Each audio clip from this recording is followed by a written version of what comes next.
You're now watching two old farts making noises.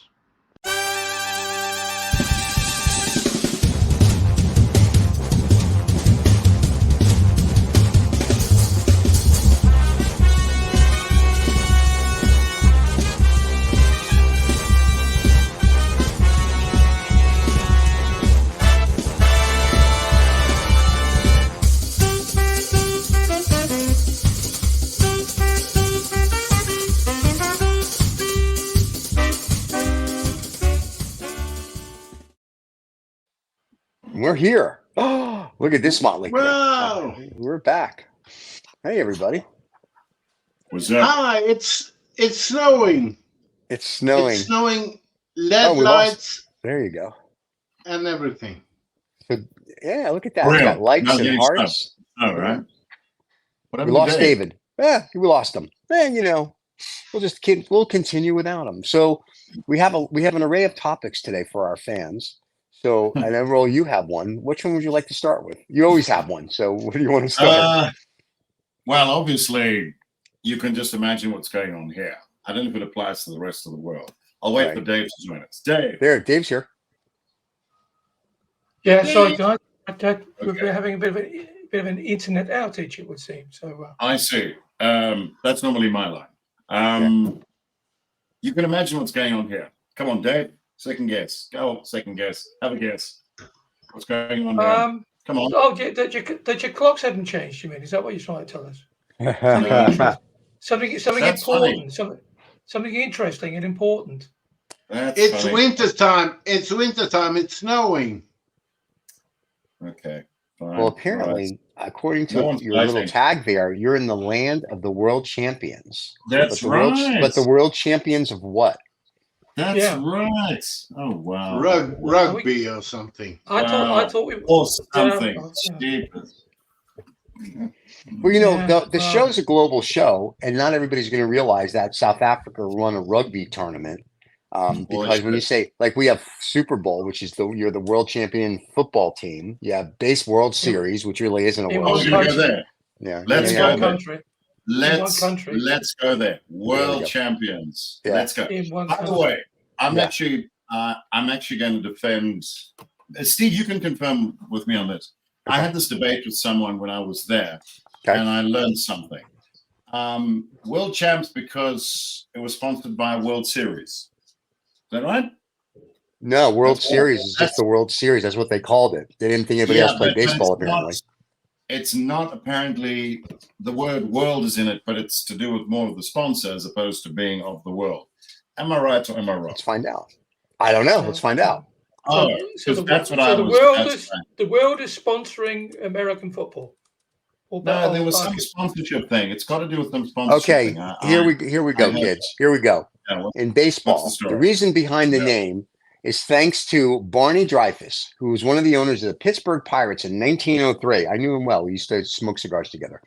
He wrote to the owner of the Boston Red Sox, challenging them to a World Championship Series. The Pirates were the best team in the National League, and the Red Sox were the best team in the American League. And that is how you got the World Series for baseball. So he's not doing any sponsorship. Okay. Nothing to do with sponsorship. Did he then think there was only one country in the world then? Is that what you're trying to tell me? No, he just figured that we were the only people that played baseball. Listen, you know how people in America see the world, right? It's America and there's nothing else. So that's a problem. I mean. So he didn't know that they played baseball in Japan or Cuba or any of these other places. It's kind of like European football.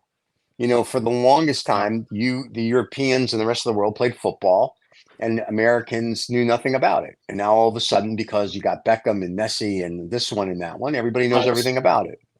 But the Europeans never said this is the world. No, what they did is they called it the World Cup and invited everybody, which we don't do. Like a World Series, we should invite teams from all over the world.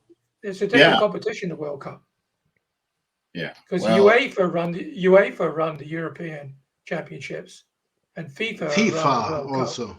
Dave, why spoil a good joke with facts? I know. Don't say that. Why ruin our rugby World Series with like true facts? I've already done I did my groveling earlier in the week. I'm not going to grovel anymore to him. I grovelled already to him, to some DJ who lives in South Africa, and who sent me this really offensive cartoon like breakfast menu. But there you go. I thought it was really funny. Yeah, here we laugh. Yeah. So for anybody, great. Well, I get to describe it then. So it's called the Breakfast of Champions. And it's here in South Africa. The Springboks eat French toast, English breakfast, and all black coffee. Yeah. What's wrong with that? Is that offensive? I don't know. It's not a joke. It's a fact. It's not a joke. It's not a meme. It's just what happened. But it's a joke. Yeah. I'm looking for the cartoon. I don't see it. I was going to show it to everybody. No, I'm happy to share it. I'll find it. Don't you worry. I know you will. So you no, I did send it. I had it. I think you sent it to me. I think on my private WhatsApp, but I dumped it immediately. Did you dump it immediately? Yeah, found it offensive. Is it the World Championship of coffee and breakfast? Yeah. That's exactly what it is. That's exactly which South Africa won. South Africa won. Exactly what it is. Yeah. That's what we've been training 4 years for. The World Championship of Breakfast. Okay. That's good though. I like that. That's very nice. World Championship. So be very careful with the French because they have a croissant, They I suppose they will win. Yeah. Why be careful with the French? What about them? The French are great. Because it's gay Paris. But you know what happens if you go to gay Paris. They will win. They will win. They will win. Croissants at dawn. Yeah. Well, hey, Morton, Morton, just so you know, next week, Morton, I should have my no Snobs or Knobs hat. I'm very excited. Wow, you have to show it. I will. And when I'm going to wear it every week. So yeah. Morton wore his shirt 1 week and he's like, yeah, I'm good. Yeah. But it's winter now in Norway, of course. Yeah. We should come up with jackets. Yeah. So. But evidently the best baguettes in the world are not actually made in France, they're made in Vietnam. Okay. Why are the best baguettes made in Vietnam and not in France or New Orleans? Yeah, because of the legacy that the French left behind, and one of those legacies, death and destruction. In Vietnam, apart from colonialism, death and destruction was the baguette. Oh, well, that's nice to know. What's it now? Yeah, hence the expression "unless you baguette." Yeah, which they didn't. No. And the people listening to this, we put up with this every day, not just. Yeah, but you're just stunned by the fact that baguettes are better in Vietnam than they are in France. I wouldn't know about that. Yeah, I've been to Vietnam and I didn't have a baguette when I was there. Yeah, well. It's because it's called Vietget. Vietget. Yes. Yeah. This show is steadily going downhill. So let's talk about a real subject. So Roll, I know you always have a piece of paper that has every subject that pisses you off. What's pissing you off today that the three of us can help add fire to that? Dave, apart from me. So that's a daily thing. I knew it. I said it because I'm sitting on top of him. That's what it is. What I was going to say is right back to about the world thing. There are 20 countries. There are 20 countries that play rugby at the World Cup. Next time there will be 24, and they're expanding it. And there is an American rugby team which is not terrible, and it's got actually a couple of South Africans. That's a very polite way of saying it. It isn't terrible. Can I tell you, we actually reached out to the American Rugby Association and said that we have guys who like rugby and they know what they're talking about. And we'd love for you to come on the show. We sent them an email and a copy of the show. They have never reached out to us. So I don't give a shit about American rugby. They could fold tomorrow, could care less. It's the same as the cricket boys as well. You know, they didn't bother to truck up either. I know some of the people that are involved with the American Eagles, as far as I think they're called. And when I lived in the US, the immigration attorney that helped me works with a number of folks from here in South Africa, and he's actually secured them green cards to go and work in American rugby because they are developing their team. And the truth is, if the US actually put some money and a fair amount of effort into it, they could have quite a good team. They got all the people. So they're doing that. They're doing that with football. Growing, but rugby is a growing sport, and it's growing quite fast in the US. I'm just saying, this is what I hear. I know that it's growing globally because I know 2 years ago we were in your country trying to buy a rugby team that was for sale, and I won't mention who it was. But we were doing that. And then when your central bank wouldn't let us take our money out, we were like, we don't want to do that deal. But anyway, in the US, we reached out to them. And I think, your central bank, in the US, we reached out to the rugby people saying, hey, let's talk about it. And we figured we're going to have you guys on because you guys know rugby. I don't know anything about it. So I thought that would be cool. And they never got back to us. So we'd love to have them on. It's like American football with less adverts. And less pussification wearing helmets and all that bollocks. Oh, it's like Australian football then. Is it only 24 countries? It will be. It was 20 this time. But then it's a small sport. Come on. Oh no! If you say so. The World Cup is almost like the finals of a global competition. So when it actually happens, it's been whittled down to 20 countries. You have to qualify. It's no different to the Football World Cup. Every single country in the Football World Cup. It's whittled down. You have qualifying tournaments, and people have to qualify to play in the Football World Cup. Rugby is no different. Yes, I agree. It's not as big as football, but it's growing, and it's got fewer actors in it because football is full of actors. That's what bothers me. Just so you know about rugby, for the people that don't know, the rugby tournament had 20 nations, which is what you said, over 6 weeks. There are 3 and 2 stages, followed by a knockout round.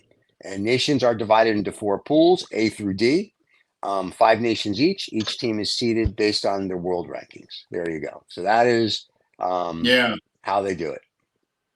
We can have a larger discussion, but I think I need to be chatting about the seeding. That was a bit. But I have a question though: is the World Rugby Tournament held annually, or is it every 4 years, or how are they doing it? It's every 4 years. It's like most of the weekend. It's like the Olympics, like the Football World Cup. It's every 4 years. I was gonna say the World Cup. Okay. It's 4 years. And there's probably I don't know what happens on the Southern Hemisphere, but in Europe. It's in the UK we always had the 6 nations, so that's our big event. But I don't know what happens in the Southern Hemisphere. In the Southern Hemisphere, up until recently, I think they've been fighting and COVID messed things up. But we had a thing called the Super Rugby Tournament, which was Australia, New Zealand, South Africa, and Argentina. So it was. I guess it was. That's a pretty good competition as well. No, it is crazy. But anyway, we could have a long chat about rugby, but I suspect that's not what we're going to talk about. So we can. If you guys listen, if you guys want to talk about rugby, I'm okay. I'm okay with that because I think people that are into it will love it, and the people that don't know anything about it that want to learn about it, I don't think there's anybody else talking about rugby. Yeah, exactly. I think they're going rugby. All right, forget. All right. Hey, here's something fun we can talk about. The girls from Social Intercourse got a death threat the other day. Wow. Yeah, they put out a video, a short video, and the girls got a death threat. And I was like, well, that's interesting because they did a Halloween show and something and stuff. Yeah, they had to report it to YouTube. Something they said in the short. It was about Christians or something, throwing them to the lions. I don't know. So they got a death threat, so we had to report it. It was about going to hell, I think. The Fabs are in then. What? FBI is involved then. I don't know. They said it came from a kid, so I'm not sure what they're going to do with that or not. So we'll have to see. So I was like, okay, this will be interesting to see what happens. But just for the guy, I'm going to do this for all the male viewers. Our girls hate this video. We had to take it down from Instagram. We've got thousands of views because Rachel's like, I hate you for showing this video. Out of like the 2 hour, they did a spooky Halloween show. This is the video, of course, that I picked because it's just the girls, hot. So I've said it'll be fun to show the cute ghosts. So here you go. So I did that. That was Rachel just saying yes, yes. And then, that was it. Those are the girls in their Halloween show. You can see it all in social intercourse, but I just had to be a smart ass. Go ahead. Was that the show that prompted the death threat? No, the show that prompted the death threat was something about Christianity. And like, what kind of Christian are you? Like, like a Karen Christian or this Christian. And then one of the girls had made, Vicky had made a comment, and apparently a child, and a real child, someone between like 10 and 15, said something, and it was construed as possible death threat. So they had to report it and do the whole thing. So they told me about that the other day. I was like, well, that's nice. So, and this is what I'm saying. Yeah, so terrific.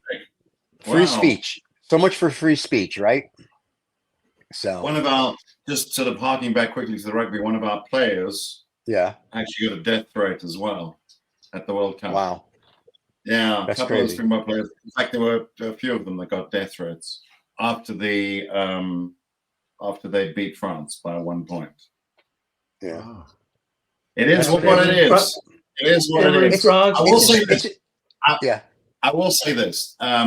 Jokes aside, seriously, jokes aside. Last weekend when I did my radio show, I did say to people, look, that was a game we probably shouldn't have won. That's just a fact. We didn't play as well. We played with a lot of heart, that's true, but New Zealand had more possession, they had more territory, they played better. But unfortunately, that's not how rugby works. It is a battle, and we somehow came on top. It could easily have gone the other way. It was 1 point. And the thing to do is, it's one thing being a good loser, but you've got to be a good winner. You have to be humble in victory. Yeah. And because that could so easily have been different, and people tend to remember arrogant winners more than bad losers. So if someone acts in a petulant way after losing, they tend to brush them off. They go, bad losers. But an arrogant winner is awful, and people remember that. And I just said, you guys have got to be humble in victory. It's just a game. It doesn't mean we're better than anybody. It's 15 guys, 30 guys you have no connection with. It's not a reflection of you. As Bill Maher used to say, people say my team. It's not your team. Not you. If the guy saw you in a bar, he would probably hit you. He has no connection to you. So just bear that in mind. Enjoy the game. But please don't think it's a reflection of a country, of people's motivation, of their abilities. And this is where it goes terribly awry, in my opinion. That's all I wanted to say about the rugby. Don't do that. Just enjoy it and let it go. It's gone. It's been very good for people from can I say, less privileged backgrounds in the country. It gives them hope. That is true. Khaleesi mentioned, it's the captain of the Springbok team said it does give hope, but that's about it. It doesn't say anything about New Zealand. It doesn't say anything about the All Blacks. I'm going to get hung, drawn, and quartered for saying this by Springbok fans, but I still think, and I'm going to go on record as saying this, I still think if you look at the history of rugby, the greatest team of all time still, even after this tournament, in my opinion, is the All Blacks. They have got the best record. They have got the best record. They are definitely the benchmark.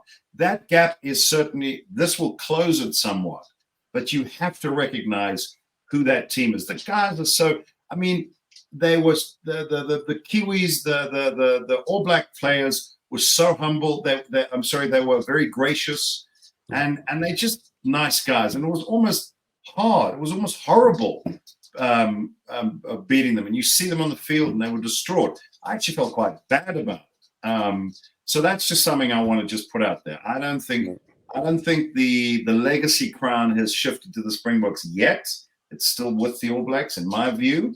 Right. But it was a great win, and we'll take it. But that's it. That's all it is. Yeah. So, but your point is true. Like here in America for college football, like with the little pigskin that they throw around on Saturday, they'd be like, "You see how we did?" And I'm like to myself, and I'm the same way. I'm like, "I'm sorry. Did you play? Did you play? Did you play in this game? You played? I didn't see you on the field." It's kind of like when NFL plays on Sunday, and like, "You see how we did?" I'm like, "No, I didn't see how we did because I'm not there." You know what I mean? Like I'm not on. I don't own the team. I'm not playing on the field. It's nice to watch. It's kind of like when I watch F1.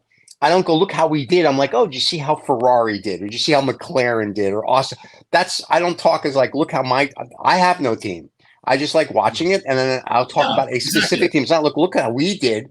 Like if it's to me, it makes no sense. I mean, as far as I know, you're not writing the $160 million check every year to go around the little track. And if you are, like the guy who owns Stroll, who owns, I think it's Aston Martin. If you're Mr. Stroll and you say, "Did you see how my team did?" Yes, sir. I did see how your team did. You wrote $160 million. Yeah, it's your team. It's certainly. If I meet Mr. Stroll, I'm not going to look how our team is doing. It'd be like, look how your team is doing. I like watching your team.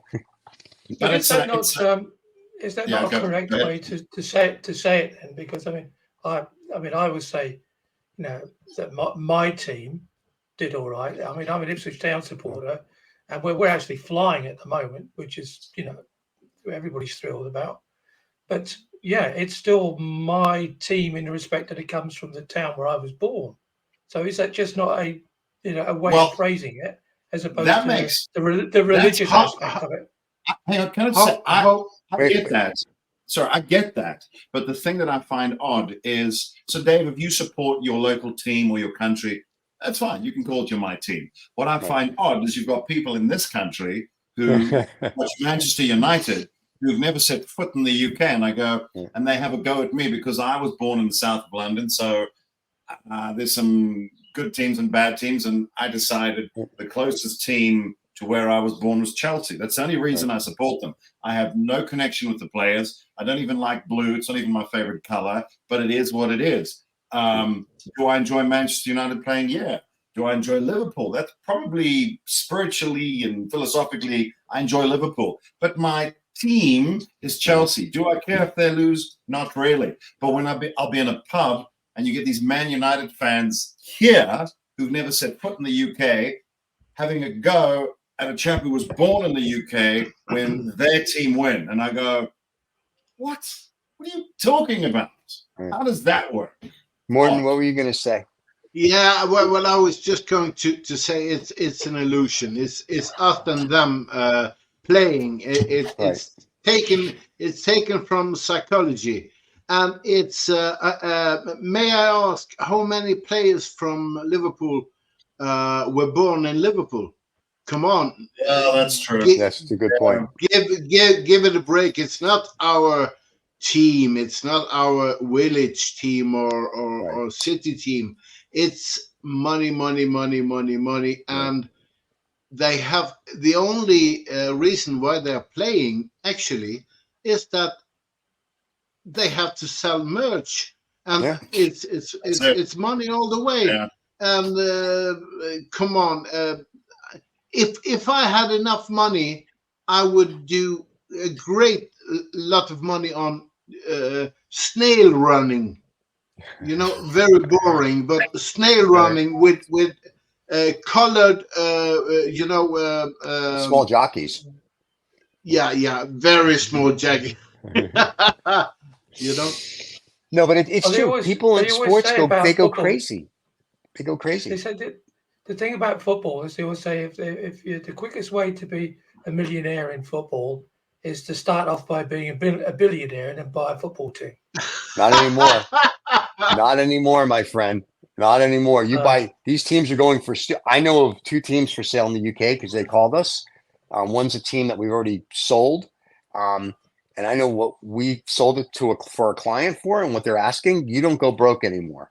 Right now, sports seems to be the biggest thing on the planet, and it's proven by Saudi Arabia and the UAE and Qatar, because they are buying everything, whether it's in esports, whether it is in like a football team, a baseball team, a basketball, whatever it is, they are buying up sports teams all over. Have you seen the Saudi Pro Football Championship footages of that? There's literally three people sitting in the stadium, and you got you got the world class players all of, like they've been playing millions for them to go to, and I mean, I suppose if you're in the autumn years of your career and somebody offers you a shitload of money, you say, yeah, I'll go. I'll sit in a compound for 2 or 3 years. That's fine. Messi didn't. Messi went to Miami. But is it really about the stadium, Dan? Sorry? Is it really about the stadium, though? I suspect a lot of these. Well, I mean,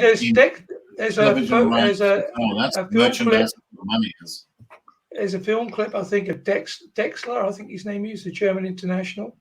And then halfway through the game, he just kicks the ball off the side of the pitch and walks off, because there's like 3 people and a dog in the stadium, and he just thinks to himself, why? Why did I sign?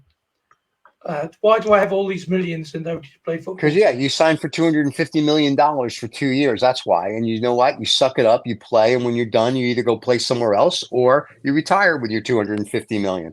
I mean, that's why he's in the stadium. Let's be real. Messi was offered $1 billion to play in Saudi Arabia and said no, and he took $300 million. And I feel bad for him because it's a pay cut to go play in Miami.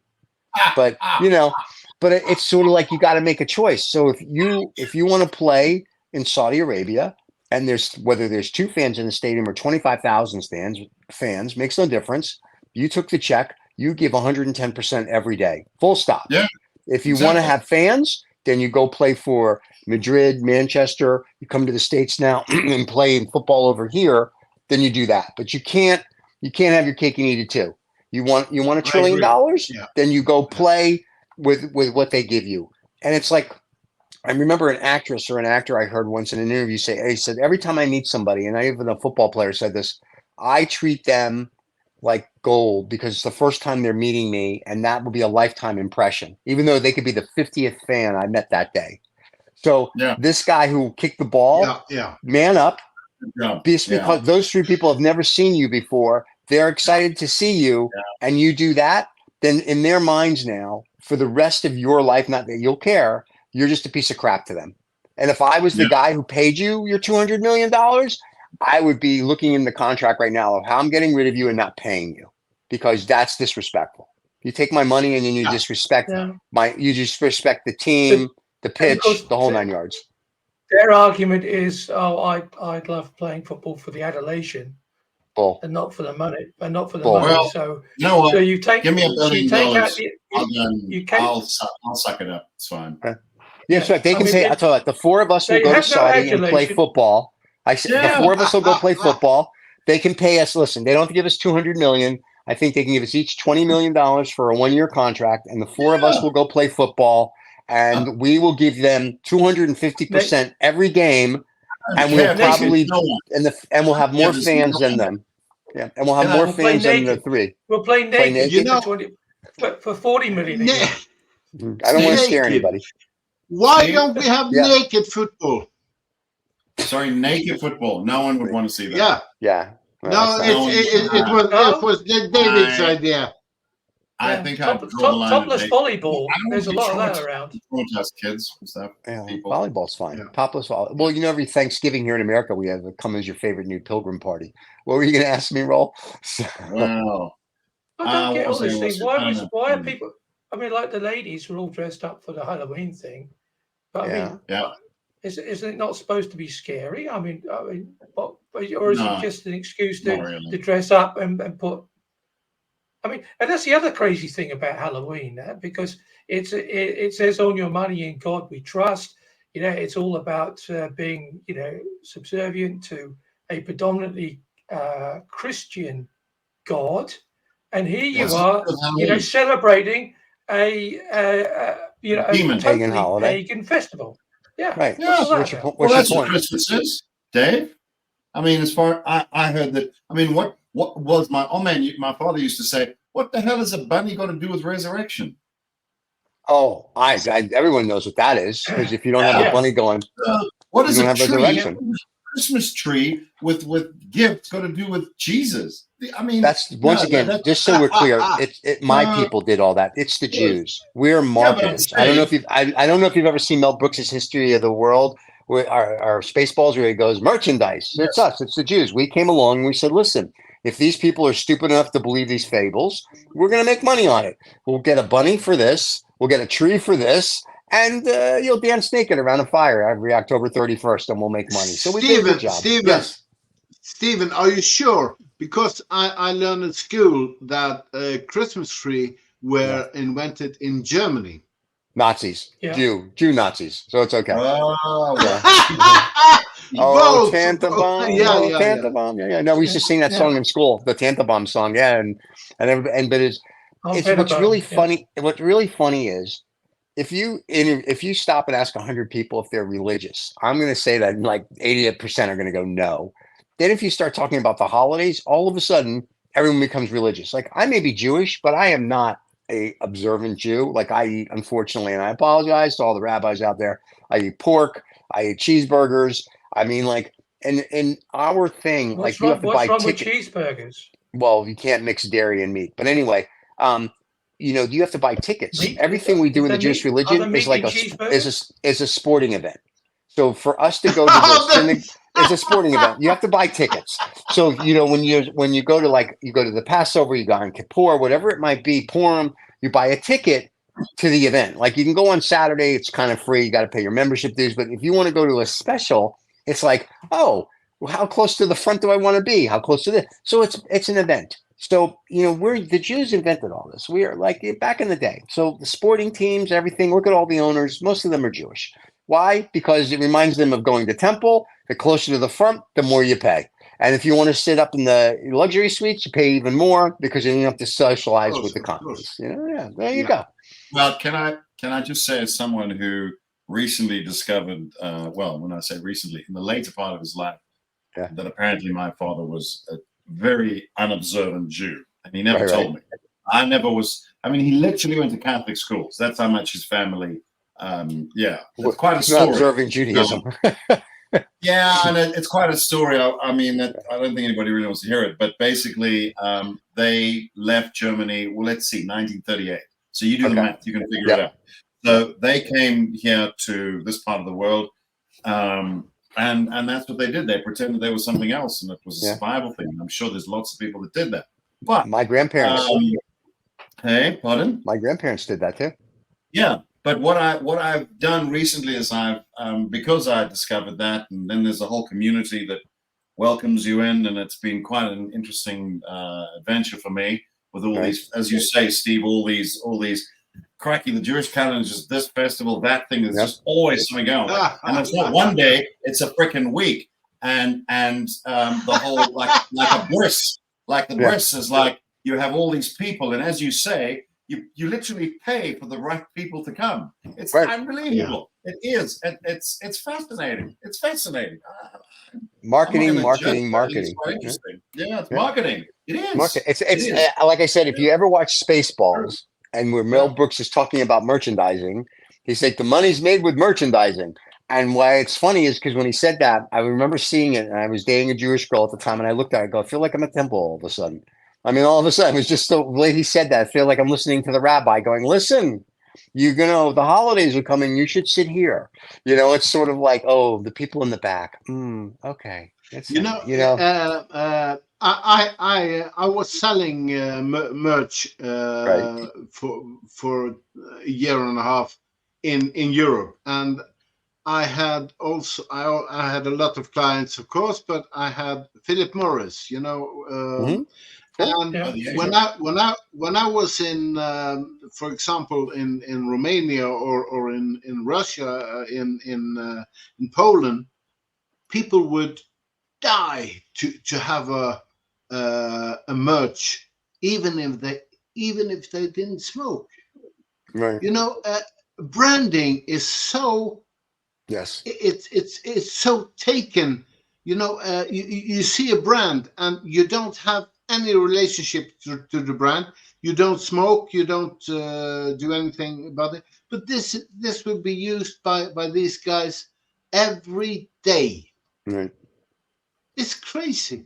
Yeah. Just because it has a logo. Right. Well, here, I'll give you one better. When I was in Dubai, tribalism, isn't it? Well, yeah, but when I was in Dubai, there's guys that are definitely not from America, right? And they're wearing their Mets cap or their Dallas Cowboy cap, and they're selling some of this stuff. And I said to the one guy, I go, "Have you been to a game?"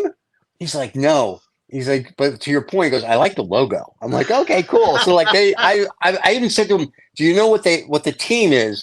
And the guy was like, "It's the New York something." I go, "The New York Mets." I go, and I said, "Are you familiar with it at all?" He goes, "No, they're a sports team in America." I'm like, "Good enough. We're good."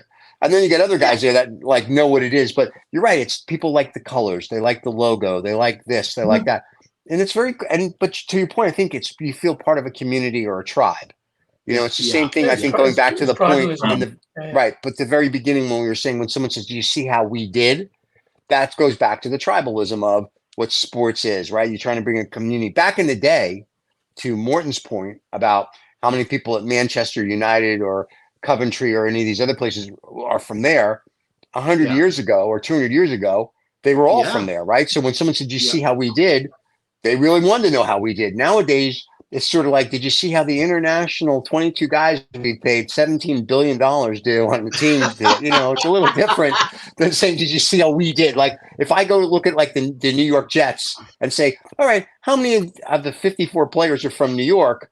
Maybe 3 of them. Aaron Rodgers is not from New York. And you start going through this list and I'm like, none of them are from New York. So it really is like you're voting for the colors and the team, but much different mentality. We have our major sponsor this year for Ipswich Town Football Club is Ed Sheeran. Because he's Ed Sheeran, because he's a Suffolk boy. So and Ipswich is like the only really big club in Suffolk.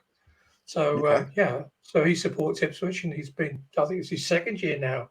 He's sponsored. If you look on their shirts for this year, it's a reference to one of his albums or a tour that he's world tour that he's doing. So that's why David. Yeah, which I can just about forgive him then for being an Ipswich Town football. I can forgive all his bad music because he's an Ipswich Town Football Club. He's done all right with that bad music, I must say. He's done all right. Yeah, he's actually here today. He's done better than me. He's done better than me. He's actually in Austin now. And I know this because at the dog park yesterday, one of the girls was telling me she got Ed Sheeran tickets. And I go, "Oh, was it sold out?" And she goes, "No, it was easy to get." And I was like, "Okay." I was like, and the arena here maybe holds 25,000 people. And I'm like, "Dude, if you can't sell out Austin, that's pretty bad." So, but who am I to speak? I'm not a singer. I have a question to Roald and David, or David.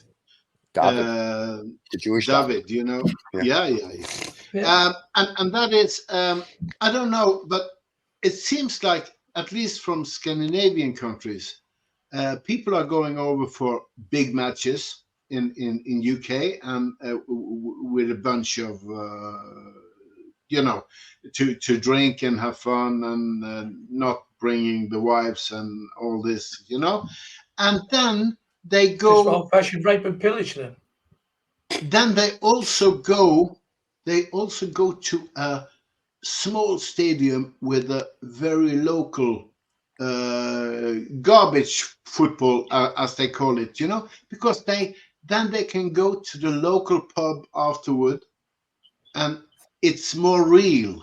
So I think, at least I have friends who, and I've been over myself as well, but I have friends who, they go to the big match and they also go to the third or fourth division, and to see, is that a thing now, or is it only Scandinavians?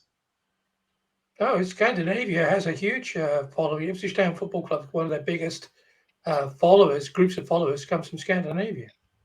Yeah, and people fly in for it. So you know, so it's strange how how clubs affect people.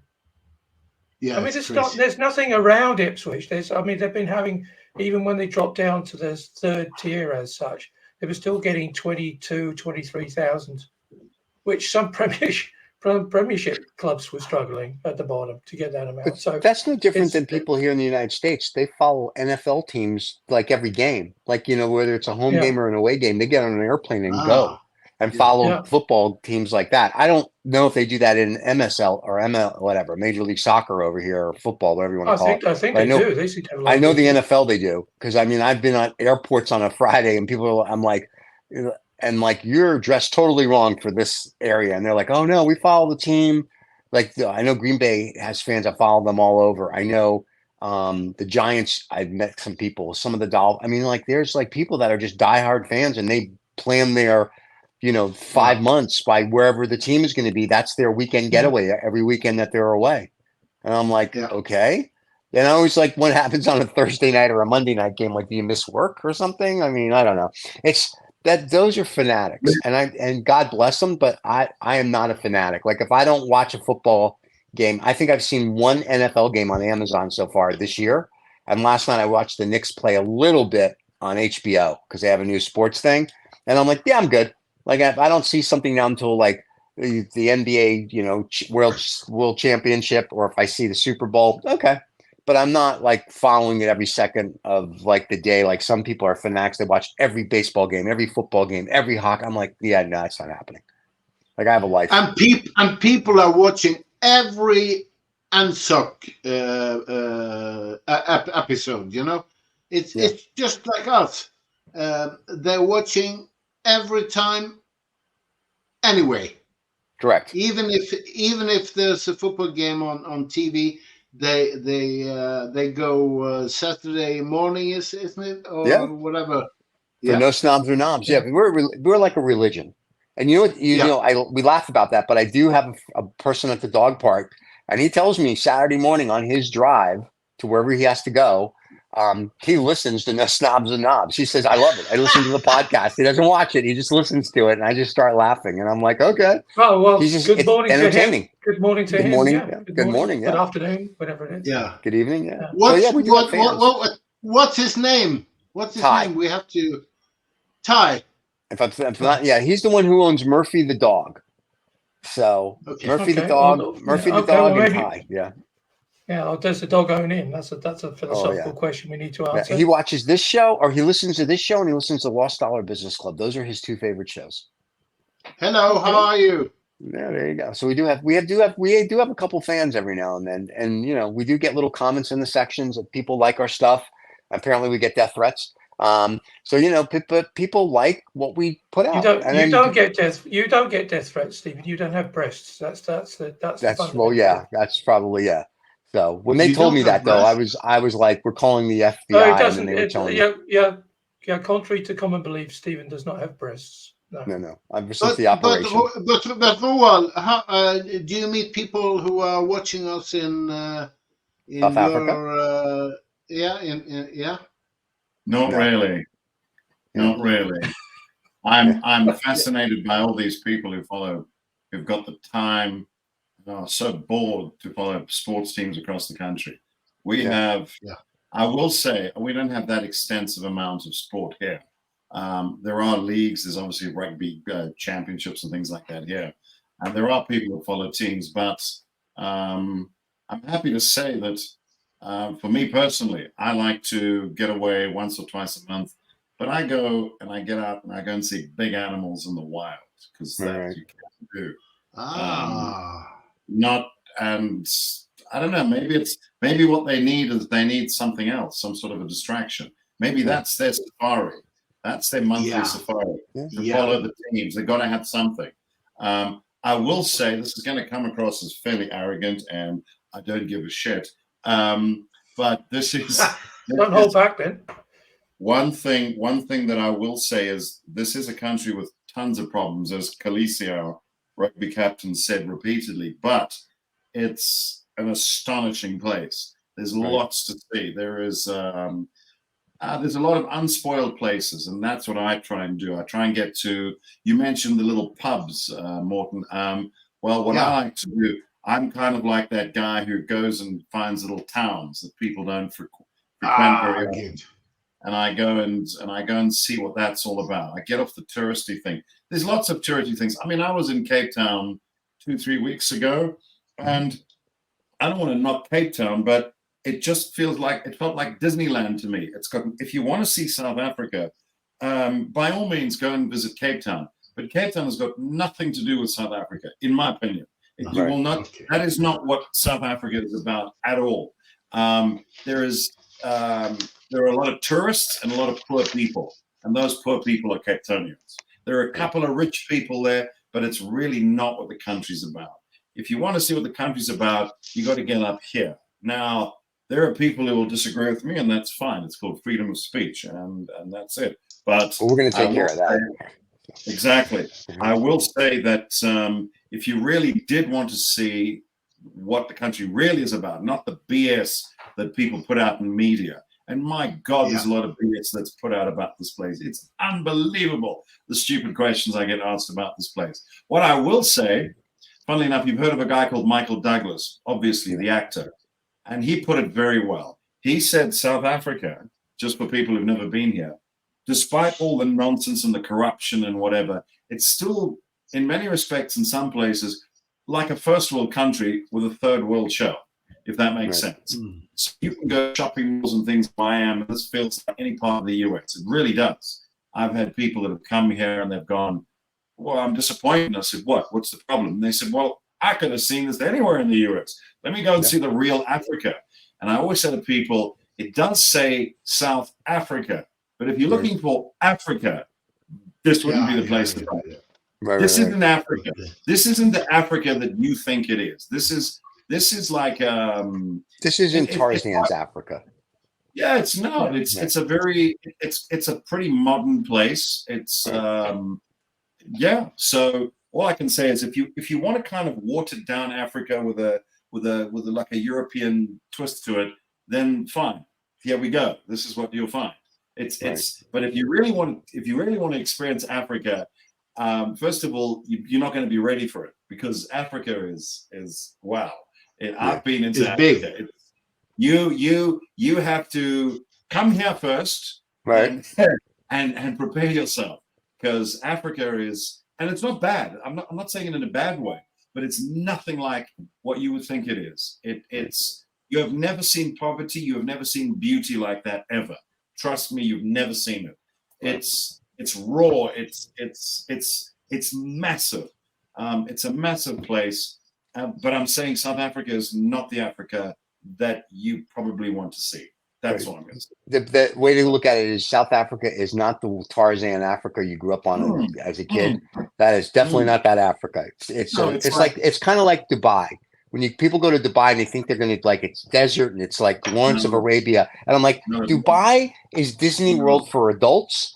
And now if you go 20 miles away from the coast and into Dubai, actually go into Dubai where the desert is, that's where you have the camels. That's where you can go your dune buggy. That's where you can. But I'm like, if you think you're going to go to Dubai or Abu Dhabi or even like Qatar, no.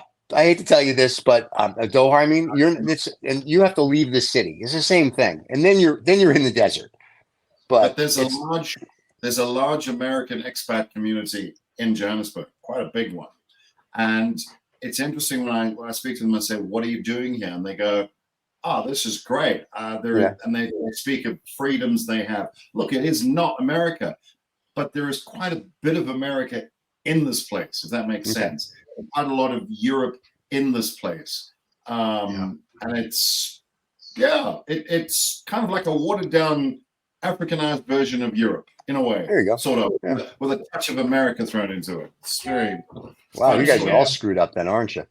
Yeah, totally. Now no one knows what I'm talking about. Now people are going to be like, I don't want to go there. Food's good. Yes, Morten, what do you got for us? Yeah. Oh, I have balloons coming up. I just want to say that I really enjoy and I love Dublin. Dublin was called Dublin. The Black Ocean from the Norwegians, of course, came and raped all the lovely women up there. But sure. I have to say, when you're in Dublin, you go to the Temple Bar area, you know. Yeah. Because there's a lot of Irish, American Irish people listening, reviewing this probably, and you go. Dublin. You just go to the place where all the tourists are. But if you know people in Ireland, as I happily do in Dublin, you go to a local pub. Yeah. Holy Moses, it's so fun. And you don't come in. You don't have the ability to enter this pub if you're not a local. I was lucky enough to, because I came with a local, you know, and the karaoke, it was the funnest night ever. Yeah, but very, people very traditional Irish, traditional Irish pub. Well, we used to have an office in Dublin 8, so we got to know everything, and so our local employees would take us out and take us to where the locals would go, and it was just that. I will say this about the Irish people. The most friendliest people on the planet. Yeah. I never had, whether they were drunk or sober, I didn't think they mostly were drunk all the time, but never had a problem with them. They were the nicest people. They would go out of their way for you. It was just like, I was like, wow, very nice. So, you know. Morten, what do you mean you couldn't get in as a non-local? I'm curious, because when I went to Ireland, everyone was unbelievable. I don't think I paid for a drink the first 3 nights I was there. The people. That's because you kept skipping out on your bar bill. That's different. So. Yeah, that's what it must have been. But no, it was fantastic. And we spoke about rugby, about Brexit, all these things. The people were great. I never had and I'm pretty sure I was in some local pubs. So what do you mean you weren't allowed in? Well, to be honest, I think this. I don't remember the name of the pub, Kennedy Pub or something, Kennedy Street Pub, whatever. But there were locals there, and they didn't want to have the stag party people from UK. They didn't want to have unknown people. It was a public house, like it was meant to be. From the beginning, and the public house is meant to be for the public in the area, isn't it? Right. He's talking about an old school Irish pub. Yeah. And old school local. What's this? What's the sport they play with the stick in Ireland? I forgot what it was called. No, not curling. There's a game they play on the field. It's like the national sport of Ireland. I can't remember the name, but we were invited to the game. No, I can't remember it. Anyway, no. Man, not golf. Not golf. No. But it's not lacrosse, but it's something else. But anyway, so we were invited to the game, and we went to the game, and after the game, they took us to a local pub, and it was just wild. Like, everyone's talking about it. It was just very cool. So I think it's the same. It's same in America, but because everybody's now trying to be healthy, nobody really goes out and drinks after a game anymore. Like, bars aren't what they used to be when we were growing up, to say in the 60s, 70s, or 80s. Like, all of a sudden, everybody's like not drinking. They're not doing this. They're not doing that. And then when they kicked out smoking from the bars, that also happened as well. Yeah. Curling, I think that's it, Raul. Yeah, that's the one. So that's the one. But that was really weird to watch. But why are there so many Irish pubs all over the world? They like to drink. Came up, right? I know, but you can go in Africa and you find, I'm sure, I've never been in Africa, but I'm sure you have Irish pubs down there as well. We have one down the road. What's it? Molly Malone's. It's an Irish pub. Yeah. And you have it's the same everywhere. You have Brits have pubs everywhere. The Dutch have the New Amsterdam or the Wisdom. Morton, because when you think of Ireland, you think of a good time and you think of drinking. Yeah. And that goes very well with a pub. So that's fine. Yeah. And like you said, the Irish, to me, I've got to say, I think Ireland is one of the friendliest countries I've ever been to. Yeah, the priests are really friendly. Yeah. They're awesome. They have a reputation being extremely friendly. Irish Who's that? The priests. Yeah. The priests. Right. Okay, we've got dark all of a sudden, I see. Well, gentlemen, this has been a beautiful Saturday morning. Thank you for enlightening us with the rugby. So listen, U.S. rugby team, Roll knows you. Come on our show and talk about rugby. And Roll and David can talk about it for hours, and we can big audience. We'll help promote your thing with our 28,000 fans. By the way, we have 28,000 subscribers, so thank you to all our subscribers. Yeah, 28,000 subscribers so far. And No Snobs or Knobs does anywhere between 2,000 and 5,000 views a week. So people do like it. And then the podcast, it does a few hundred. So that's pretty good. Yeah. So it's growing. It's a big, they like it. They like you guys. So they like what you guys have to say. It's like hanging out with your uncles. Incredible. Yeah. Incredible. Strange, but incredible. Yeah. It's strange. Yes. It's, here's how I look at it. It's like hanging out with strange. Incredibly strange. It's like hanging out with your uncles or your friends or your mates, right? It's like we just talk about whatever. And what would you do if you were at a cigar bar? Talk about whatever. What do you do if you're at a pub? You talk about whatever. Yes, Mr. Morton. Be careful with uncles and white vans and stuff like that. We don't want to be taken as old uncles. I don't like. No, we're young uncles. Apparently. Yeah, we're right. We don't want to be priests either. So we stay away from priests and your old uncles, I guess. That's right. But later we're going to be driving around in the van offering candy to children. So go figure. Yeah, but it's okay with van, but never white ones. Trick or treat. That's what it is. It's trick or treat. We already missed Halloween, so next year. Yeah. So I will tell you a funny story. When I first moved to Austin, my wife had her catering van was a white van, so I had to go pick up my stepson.